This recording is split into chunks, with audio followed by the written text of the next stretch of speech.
Commission একটি সাংবিধানিক সংস্থা, স্বশাসিত সংস্থা। এখানে সরকারের কিছু করার নেই, কোনো রাজনৈতিক দলের কিছু করার নেই।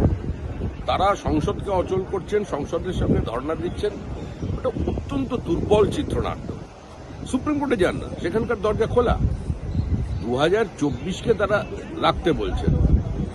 তাহলে কি 2024টাই যদি ভিত্তি হয়, তাহলে কি এরকম কেউ দাবি করেছে যে 2021 সালে যে ভোটার লিস্ট রয়েছে তাহলে মমতা ব্যানার্জি পদত্যাগ করুক? সেটা হয় নাকি কোনো সময়? 2021-2024-এর বিষয় নয়, মূল লক্ষ্য হল ভোটার লিস্টকে ত্রুটি মুক্ত করা, মৃত মানুষের নাম ভোটার লিস্ট থেকে বাদ দেওয়া। এই যে বিধাননগরে নির্বাচন হল, আমার জীবনের কত বড় দুঃখের দিন বলুন তো। আমার মা বাবা চলে গেছে কোভিডে 18 দিনের ব্যবধানে। আমি যখন ভোট দিয়ে বিকেলে বাড়ি ফিরলাম পার্টি অফিস থেকে, তখন জানতে পারলাম 3:30টার সময় আমার বাবা মা এসেছিলেন সল্টলেকের এপিজে স্কুলে ভোট দিতে। তারা ভোট দিয়ে চলে গেলেন। ওই সময় যদি ভোটটা দিতাম দেখা হতো। এগুলো কি কেউ চায়?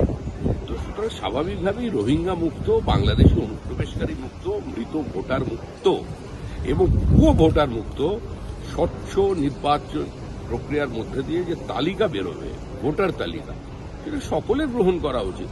কিন্তু সারা পৃথিবী এর দেখে হাসবে।